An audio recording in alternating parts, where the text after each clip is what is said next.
Nós estamos aqui recebendo a enfermeira Juliana Carneiro e o bombeiro socorrista, instrutor internacional Igor Saldanha. Nós vamos conversar sobre a Lei Lucas, né, que é uma lei que existe aí para que as escolas possam fazer um treinamento, né, dos seus membros para primeiros socorros. A gente vai saber mais detalhes a partir de agora.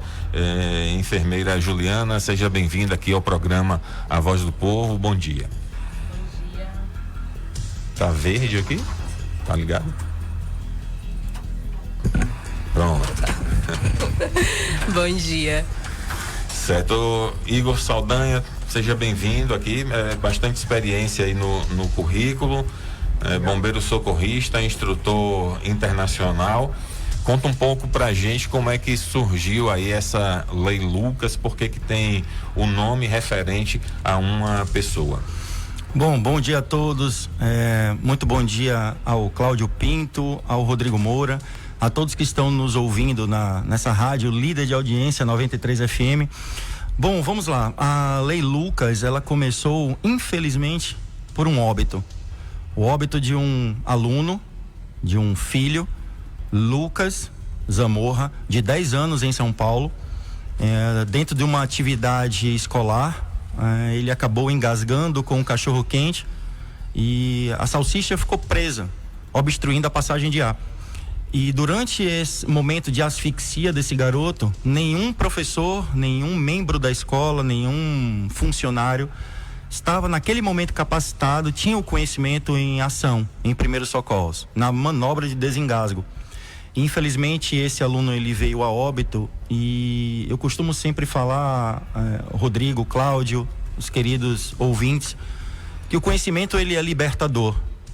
E o quão é importante você ter conhecimento sobre, inclusive, primeiros socorros.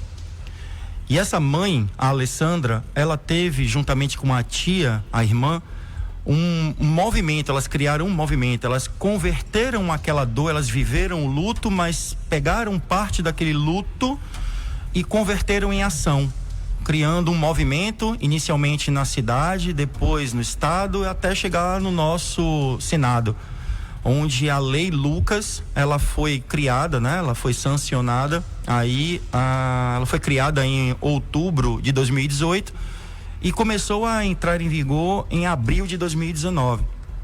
Então essa é a origem da Lei Lucas, infelizmente através de uma dor, de um óbito. Certo. Quais são os casos mais comuns de engasgo, principalmente, cachorro quente e outros produtos, e além de engasgo, quais são outras ocorrências, né, que vocês, por lerem ou por participarem do socorro, têm tido mais contato e que poderia, inclusive, não só do ponto de vista da escola, mas das residências, aquelas pessoas que estão nos ouvindo poderem ter algum tipo de iniciativa e também buscarem algum tipo de informação. Excelente, Cláudio. Vamos lá. A gente sempre parte do princípio de que a prevenção sempre é melhor do que a correção. Então eu vou começar respondendo a sua pergunta pelo final. Residência. É sempre recomendado que os pais de crianças de 1 a 4 anos, principalmente, fiquem atentos a determinadas frutas, determinados alimentos que são colocados na lancheira. Uma fruta, por exemplo, que é campeã em engasgo é a uva. Então, frutas que são circulares, arredondadas, damasco, rodelas de abacaxi, todas essas frutas que em grande volume ou pelo formato podem causar engasgo, recomenda-se ao pai e à mãe que fatie essa fruta em 4 partes, para evitar que essa criança, num momento de distração, ali no recreio, onde ela está sorrindo, ela está brincando, ela está gritando, ela possa vir a engasgar. Sim. Então, dentro da nossa experiência, esses são os principais alimentos. E os alimentos grandes. O mais importante de tudo é, dentro dessa percepção familiar, na escola ter pessoas que saibam de fato o que fazer durante essa situação. Então, o mais comum hoje são essas frutas. E, incrível, crianças de 1 de 0 a 1 ano são as que mais morrem engasgadas hoje no nosso país. Seja no ambiente escolar e principalmente no ambiente residencial familiar. Então é importante que estejamos sempre atentos a essas questões. A salsicha, algumas famílias e alguns vendedores passaram a fatiar, né, justamente para dar essa segurança maior a quem consome, até adultos, né, se engasgam com salsicha. Exatamente. Então, essas percepções, a maneira com que a gente serve, com que a pessoa serve o alimento também pode ser um grande agente preventivo. Basta lembrar as pessoas aí um pouco mais antigas, lembrar daquela bala soft. Eu sempre dou nos treinamentos esse exemplo. A bala soft era campeã em engasgo. Então, o formato dela. E aí, baseado nesse engasgo, a empresa ela acabou adotando um novo padrão de bala, né, de queimado, de doce. A bala soft com um orifício no centro dela, para evitar que a pessoa ela ficasse asfixiada. Sim. Mas isso compreende, Cláudio, Rodrigo e nossos ouvintes, qualquer alimento. O bem da verdade é que atualmente as pessoas elas estão almoçando, estão conectadas no celular, estão navegando, estão conversando, não estão concentradas no ato da alimentação. E muitas vezes esse tipo de distração pode causar um engasgo. E nesse momento é que é importante que tenha alguém por perto que saiba fazer a manobra. Você já tem aqui em Alagoinhas algumas empresas que contrataram vocês para fazer esse tipo de treinamento aqui na cidade de Alagoinhas? Eu vou deixar a Juliana responder essa pergunta, Rodrigo. Fala aí, Júlia. Já sim, a gente já fez treinamento no Colégio Santíssimo Sacramento, no Colégio São Francisco e em breve também vamos estar fazendo no Star. É isso aí. E aqui vocês têm um pai e uma mãe. Eu, com 1 ano e 5 meses da minha filha, que hoje tem 3, precisei adotar esses procedimentos. Sim. Até então eu treinava pessoas e mal sabia que eu estava treinando pessoas e me treinando e me preparando para uma situação como essa. E a minha filha de 1 ano e 6 meses, ela acabou engasgando com o leite materno. E a minha esposa, ela entregou a minha filha praticamente com os lábios roxeados, muito vermelhinha, sem conseguir respirar. E imediatamente eu precisei colocar em prática aquilo que eu ensinava, aquilo que eu aprendi, aquilo que eu já havia feito com outras crianças, mas nunca feito com a minha criança. E graças a Deus eu obtive êxito em desengasgar no processo, que muitos pais, muitas mães que estão nos ouvindo podem perguntar: que procedimento é esse? Que é quando você coloca uma criança de colo, segurando pelo queixinho, deitada no antebraço, com a cabeça levemente para baixo, com as costas olhando para você, e você com a outra mão você faz 5 golpes no centro das costas dessa criança até ela desengasgar. 5 golpes. Se esses 5 golpes não forem suficientes, você vai virar a criança, você vai passar de uma mão para outra e vai fazer 5 compressões no centro do tórax, no centro do peito, no peitinho mesmo, no centro, aprofundando até essa criança ela vir a desengasgar. É um procedimento que é muito assertivo, na maioria das vezes tem um final feliz. Olha, eu já passei por uma situação exatamente assim, e interessante que num momento minha esposa ficou desesperada e aí começou logo a chorar, né?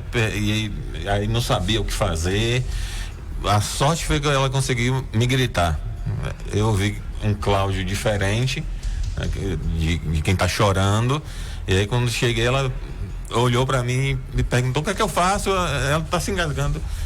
Eu tive que agradecer muito a Deus depois, a frieza que eu tive. Primeiro eu tinha acabado muito pouco tempo de ler sobre primeiros socorros, algo nesse sentido, e aí peguei a criança e virei.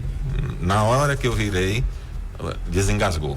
Então, às vezes, o procedimento é simples, mas o próprio desespero de quem está ali com aquela pessoa, com aquela criança, faz com que a pessoa não tenha a atitude correta naquele momento. Que tem que ser rápido, né? E é importante essas informações que o Igor trouxe aqui, mais a Juliana, porque é o seguinte: nossa rádio ela é de grande abrangência regional. Sim.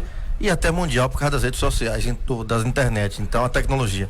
Então, assim, chamar a atenção realmente dos proprietários de escolas, cursos técnicos e também diretores, creches, principalmente também, que está diretamente ligado a crianças ali, seja particular ou seja pública. Se for público, que se faça um contrato, não sei como é que vai ser, uma licitação que vocês possam concorrer e, de certa forma, vocês possam também estar ligados à iniciativa pública, já que a privada é mais fácil. É só negociar valores, sem muita burocracia, que o Estado infelizmente tem para esse tipo de contratação. Inclusive, então é importante que a nossa audiência de toda a região se atente a isso, os pais, os familiares realmente cobrem também das pessoas responsáveis para que contratem vocês, ou através da rádio, através de vocês deixar o contato também, se não for o caso, a condição, uma parceria público-privada, não sei, mas que realmente essa lei seja de fato implantada, porque são vidas.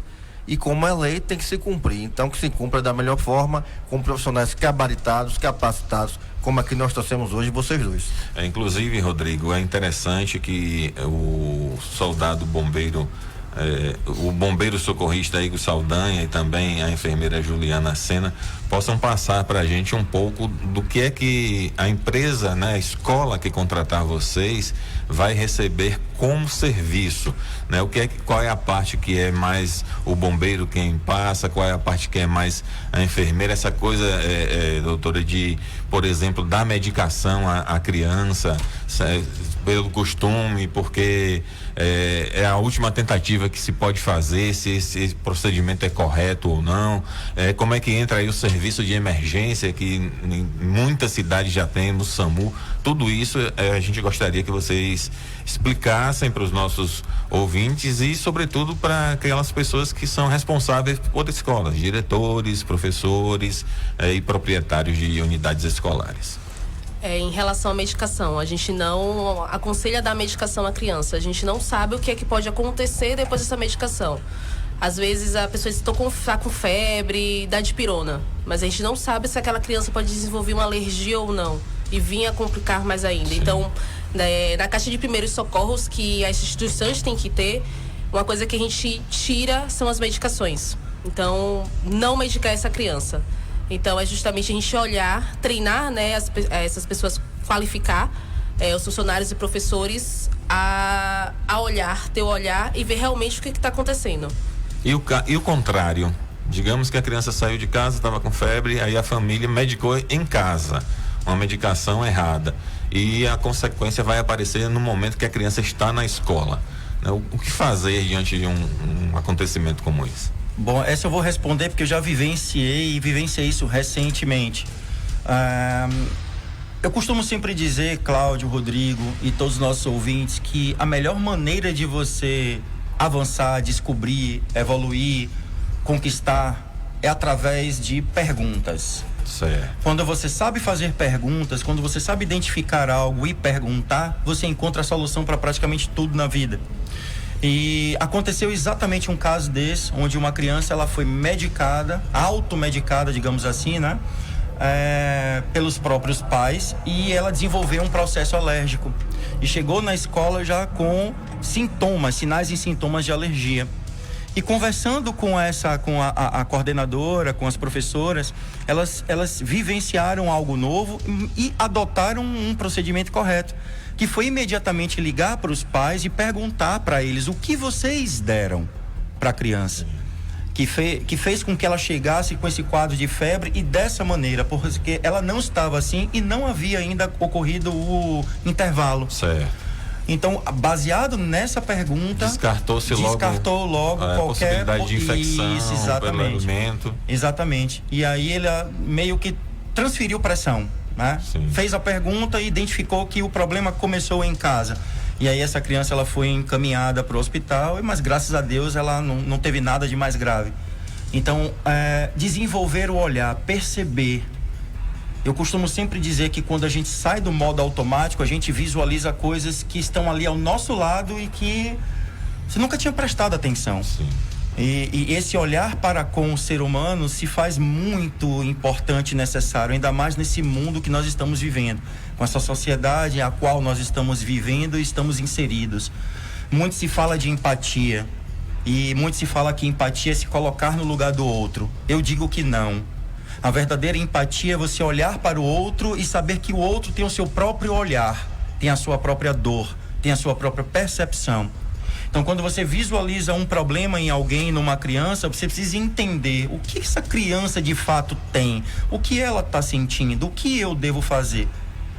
Então, essa é a verdadeira empatia. É isso que nós precisamos desenvolver para que possamos transformar o mundo, a sociedade, nossa cidade, um lugar melhor de se conviver. As famílias, inclusive. Agora, Igor, você fala aí de protocolo, né? Então, para que os nossos ouvintes entendam, alguém que tem uma pequena empresa, enfim, são várias as situações. Primeiro, eu queria saber se a Lei Lucas é somente para escolas ou se ela abrange também outros tipos de negócios, né? No caso, pontos comerciais. Mas quando se fala de protocolo, existe um protocolo que no treinamento que vocês fazem, ele é passado para saber, olha, a primeira pessoa que tem que fazer a verificação é fulano que exerce tal cargo, né? No final, em último caso, quem vai fazer o procedimento ou fazer a ligação telefônica é ciclano. Como manter a calma, em primeiro lugar, né? E saber quem vai fazer o que no momento do desespero. Perfeito, excelente pergunta. A questão emocional diante de um acidente, ela é treinável. Tudo na vida é treinável. A melhor maneira de você lidar com essas variáveis emocionais é treinar. A importância do treinamento, e aí eu vou complementar a sua pergunta anterior sobre o que nós levamos enquanto serviço. Sim. Nós levamos os chamados primeiros socorros psicológicos. É justamente um treinamento voltado para gestores, para professores, em como administrar os sentimentos, as emoções num momento como esse. Sim. No início da nossa conversa, a minha frase de que o conhecimento liberta, ela tem um significado fundamental nesse processo. Quanto mais você conhece sobre algo, melhor você vai saber como lidar, ainda que você esteja ali naquele momento nervoso, angustiado, emocionado. Então, assim, nós sempre buscamos levar de forma, um diferencial nos nossos treinamentos, é como preparar emocionalmente. O protocolo, Cláudio, na realidade é buscar identificar naquele grupo de pessoas treinadas, aquela que aparentemente ou comprovadamente, a partir dos seus colegas de trabalho, é a pessoa mais calma. Sim. A mais calma, que vai ligar para o serviço de emergência 192, saber pedir socorro é fundamental, porque infelizmente o nosso país, ele é líder no globo terrestre, ele é um líder mundial em trotes. E o trote demanda tempo, o trote custa dinheiro público, sai do nosso próprio bolso. Sim. O trote retarda o atendimento. Então, onde muitas pessoas manifestam insatisfações com o nosso 192, elas não sabem por trás disso o que eles enfrentam. Então, assim, estabelecer protocolos é estabelecer as pessoas mais bem preparadas emocionalmente para situações que demandam pedido de socorro. A mais calma vai ligar. Situações onde tem sangramento, por exemplo, uma criança que chega com corte, uma criança que chega com sangramento nasal. Quem daquele grupo está mais familiarizada com o sangue, que possa fazer um procedimento? Aquela que é mais nervosa talvez seja mais importante para buscar os elementos, o kit de primeiros socorros, que tanto falamos no nosso treinamento. Sim. E que recentemente ministramos um treinamento que tinha simplesmente caixa de medicação tarja preta dentro do kit. Nossa. Tinha muito mais medicações do que itens de primeiros socorros, como luva de procedimento para garantir a segurança de quem está prestando socorros e para a própria vítima. Sim. Solução fisiológica para lavar o ferimento. Diz aí, Julie. Atadura, gaze, Tesoura sem ponta. Então, band-aid, esparadrapo. São coisas simples, mas que fazem diferença na hora do atendimento. Certo. Olha, nós vamos fazer um rápido intervalo comercial. Temos um compromisso também com a lei eleitoral. E no retorno a gente continua esse bate-papo. Se você que está nos ouvindo quiser fazer alguma pergunta, né, relatar dar um testemunho de algo que aconteceu, fica à vontade, é o 34219393. O nosso WhatsApp é o 7598109393. Se você é proprietário, é diretor de escola, né, pode ser outras instituições também, faculdades, escolas, né, você tiver interesse, pode mandar sua mensagem que a gente passa o contato também, né, do pessoal que no finalzinho eles vão trazer aí as informações de WhatsApp, a empresa deles, mas se você quiser se antecipar, a gente vai passando essas informações. Aguarde aí um instante só, não saia da sintonia, nós voltamos já depois do intervalo. São 11h24. Voltamos a apresentar a Voz do Povo. Rodrigo Moura. Cláudio Pinto. São 11h34 na Bahia. Você está acompanhando o programa Voz do Povo, que vai ao ar de segunda a sexta aqui, Cláudio. Todo sábado, das 8 da manhã até o meio-dia, excepcionalmente no período eleitoral, começando às 8h30 da manhã. Agora, de segunda a sexta, você me acompanha no programa Papo da Hora, das 5 da tarde até às 7 da noite. Eu, Marcelo Oliveira e Miranda de Lima, trazendo as principais informações do dia e também do início de noite, as reportagens. Você pode também pedir a presença do nosso repórter na sua comunidade, em alguma atividade social que esteja sendo realizada, atividades sem fins lucrativos.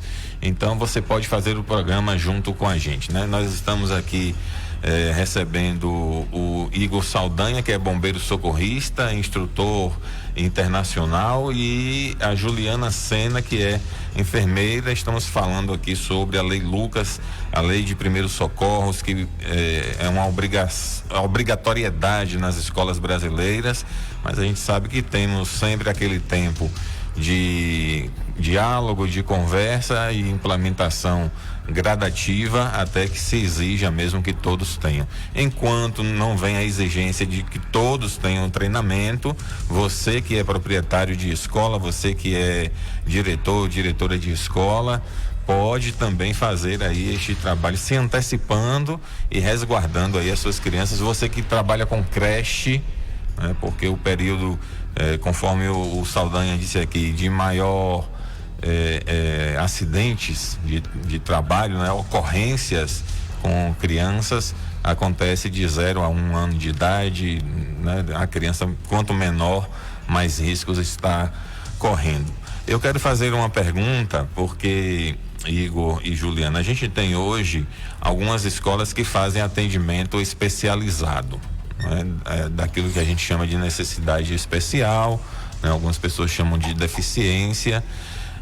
Há um treinamento específico para esse público, né? Ou a escola que recebe 1, 2 alunos com necessidades especiais, ou a escola que é especializada em vários tipos de necessidades especiais?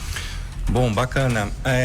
Uma das nossas principais preocupações dentro de uma instituição de ensino é verificar pessoas com mobilidade reduzida ou trazendo características especiais.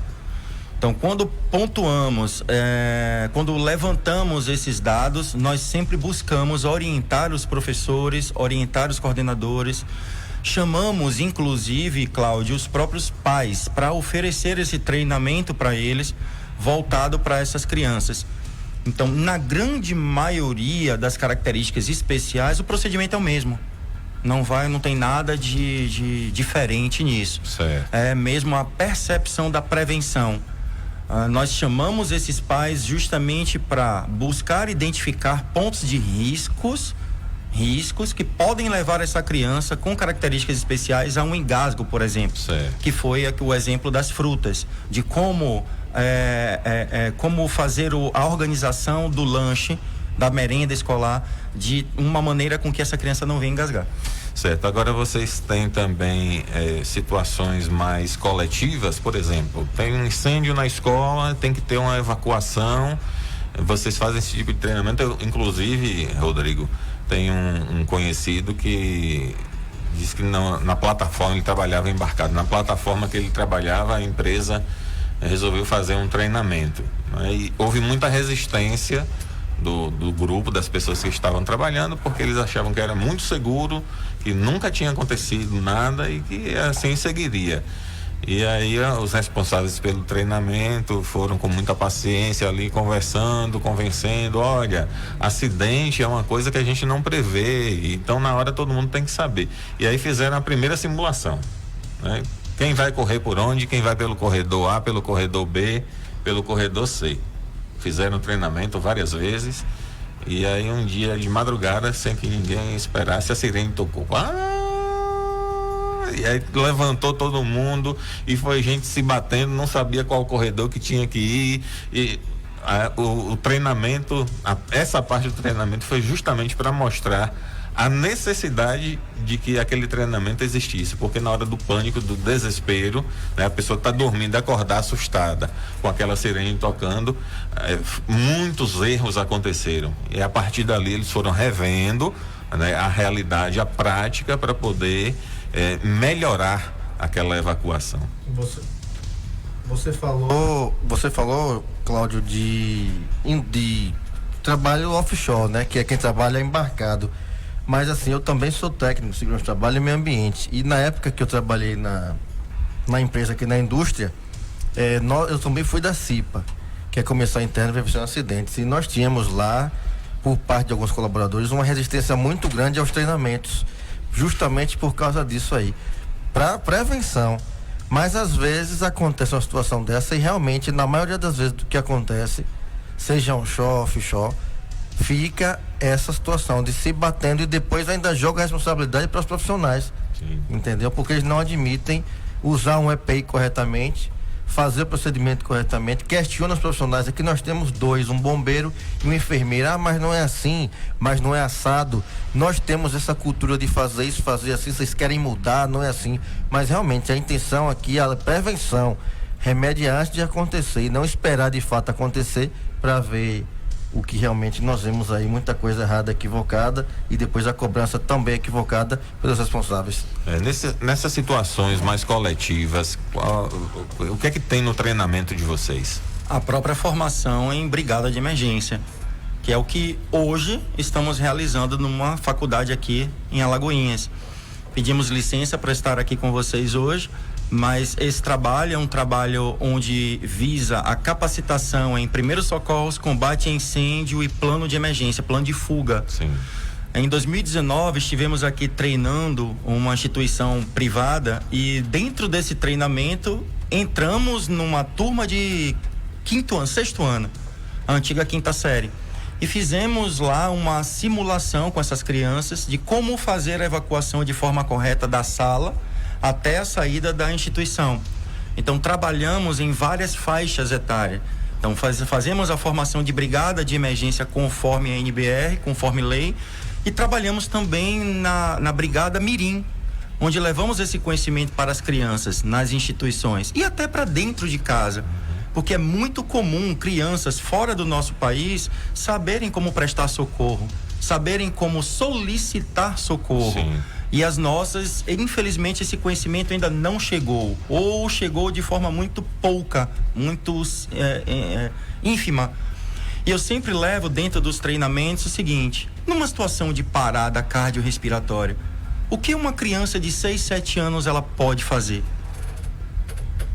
Ela pode salvar a vida de um pai e de uma mãe. Pode fazer uma manobra. Ela pode fazer uma manobra. Ela pode fazer a principal manobra, que é pegar o telefone, ligar para discar 192 e pedir socorro. Ela pode iniciar as compressões. Ela pode fazer isso. Nós treinamos isso. Ela já tem força capaz de fazer isso. Mas ela faz, a que faz é aquela que recebeu o treinamento. Aconteceu recentemente, né, nos Estados Unidos, uma criança que salvou a mãe, que estava em afogamento, com convulsão na piscina, e ele retirou essa mãe, colocou ela na beira da piscina, e o que ele fez? Segurou ela. Ele sabia que ela não poderia estar com o pescoço dentro da água. Sim. Colocou para fora e começou a chamar o pai.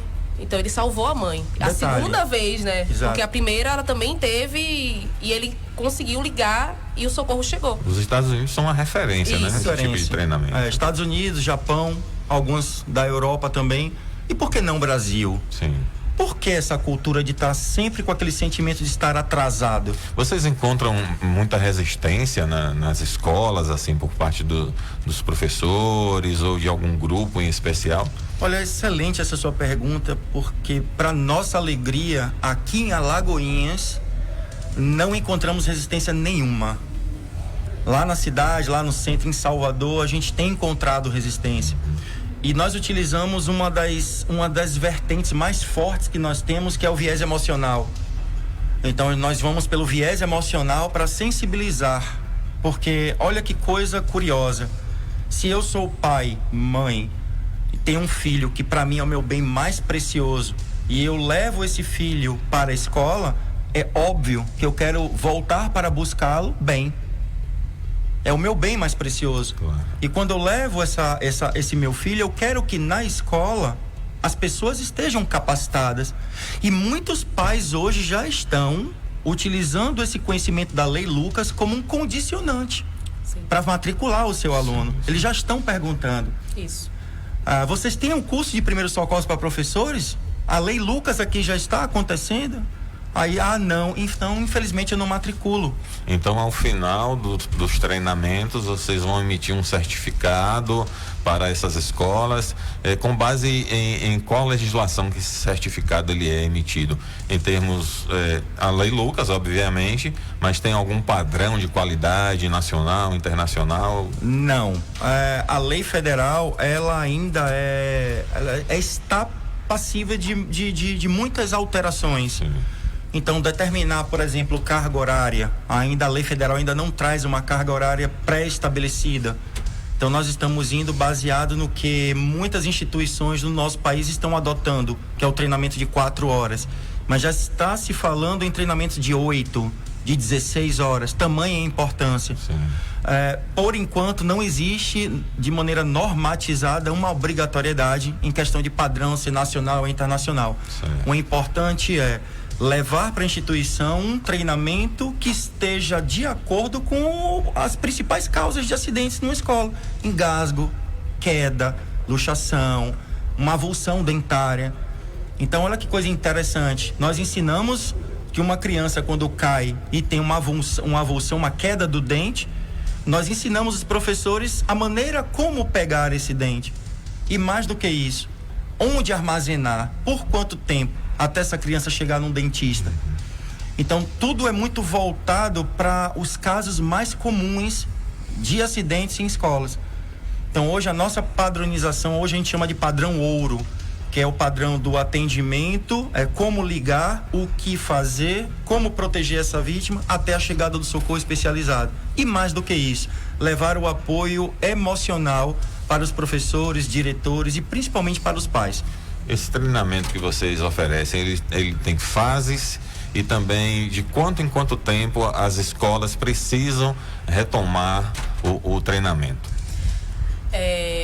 O nosso diferencial, vamos dizer assim, a gente prega pela educação continuada. Porque a gente acredita que quando a gente faz um treinamento hoje e você relembra daqui a um ano, você não vai lembrar, porque você não tá, é aquela coisa de você estar exercitando o tempo todo. Sim. Então, o que a gente faz? A gente dá o treinamento e com 3 meses depois a gente faz uma reciclagem, uma educação continuada. A gente volta para essa escola, sem custo nenhum, pra gente fazer um novo treinamento para ver realmente como é que tá. E aí, a gente vai nisso, na questão da educação continuada. E baseado em que, Cláudio, Rodrigo, nós adotamos esse sistema, essa metodologia?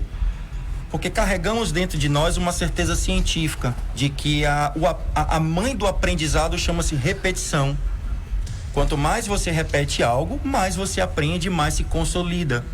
Então nós estamos contrários a essa obrigatoriedade dessa janela de 365 dias. Sim. Então nós fechamos com uma instituição e levamos, olha, nós damos, inclusive é uma reciclagem gratuita. Daqui a 3 meses nós vamos voltar para fazer um novo alinhamento, ver como é que o pessoal está em termos de consolidação do conhecimento, treinar novamente e a partir daí a gente desenvolver um trabalho. Quero até aproveitar o espaço para mandar um abraço aqui para o pessoal da Faculdade Pitágoras, que está nesse exato momento aguardando o nosso retorno.